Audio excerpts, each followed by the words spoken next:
Hola a todos, bienvenidos a este nuevo análisis. Hoy vamos a destripar un ensayo verdaderamente fascinante que se titula Lo que Homero no contó. A ver, es un texto que nos invita a ir mucho más allá de los típicos mitos clásicos que todos conocemos y nos pone sobre la mesa una perspectiva histórica oculta. Literalmente nos baja al nivel del suelo para ver qué supone realmente una de estas grandes epopeyas antiguas y, sobre todo, quiénes son los verdaderos protagonistas a los que la historia dejó de lado. Y es que la gran premisa, el elefante en la habitación de este texto, es esta.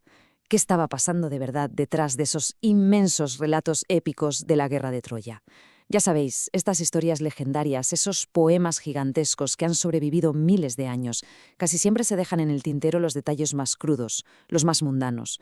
Nos venden la aventura, el honor, los duelos increíbles, pero muy rara vez nos cuentan qué le pasaba a la gente corriente mientras los grandes héroes se daban de palos. Pasemos a la primera sección, el mito de Troya. Bueno, al rascar un poco en los motivos de esta famosa guerra, nos topamos con una revelación espectacular. Fijaos, a la izquierda tenemos la versión oficial, el orgullo herido de Menelao porque Paris secuestró a Helena. Claro, una historia súper romántica, el material perfecto para un poema épico inolvidable.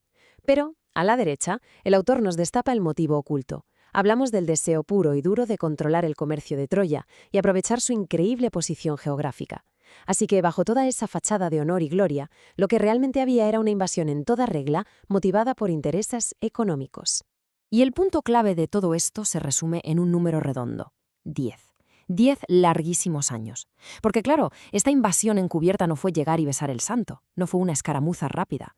Se convirtió en un asedio total, un bloqueo absoluto de la ciudad.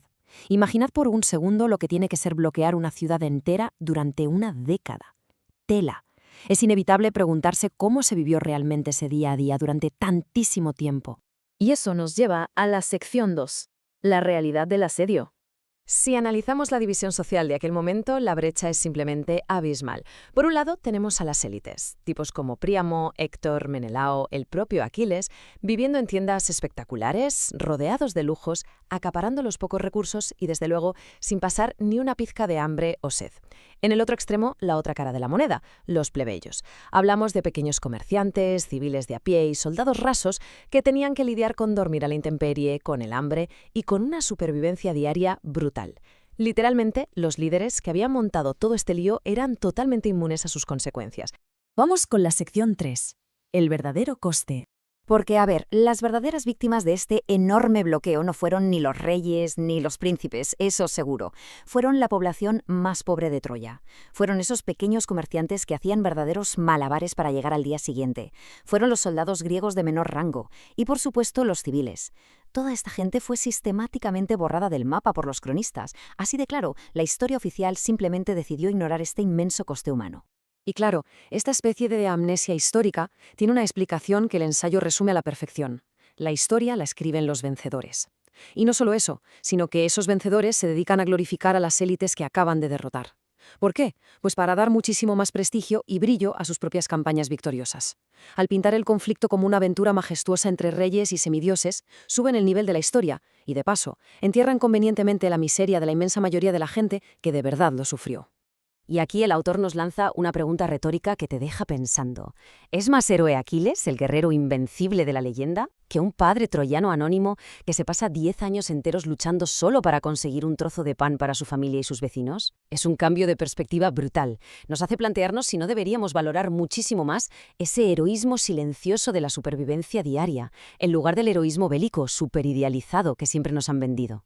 De hecho, para darle fuerza a esta crítica contra las élites, que vivían totalmente en su propia burbuja, el texto rescata esta famosísima frase bíblica: es más fácil que un camello pase por el ojo de una aguja que un rico entre en el reino de los cielos. Es una metáfora perfecta que subraya esa distancia moral gigantesca y la falta de empatía total entre los líderes acomodados que deciden alargar las guerras y la gente corriente que se come todo el barro y las miserias en primera línea.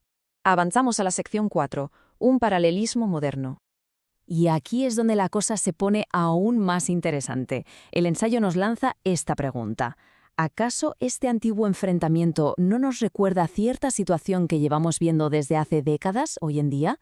El autor nos invita a coger todo esto que hemos aprendido sobre asedios, élites intocables y discursos oficiales y aplicarlo como un espejo al mundo de hoy para ver si encontramos patrones similares. Y vaya si los hay. Para ilustrarlo, el texto nos plantea de forma bastante objetiva un escenario muy actual, el caso de una isla del Caribe frente a su poderoso vecino, una inmensa potencia.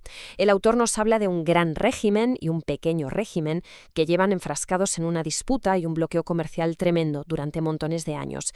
Y lo fascinante es que el comportamiento de ambas entidades encaja a la perfección si lo miramos con las mismas gafas con las que acabamos de mirar el asedio de Troya.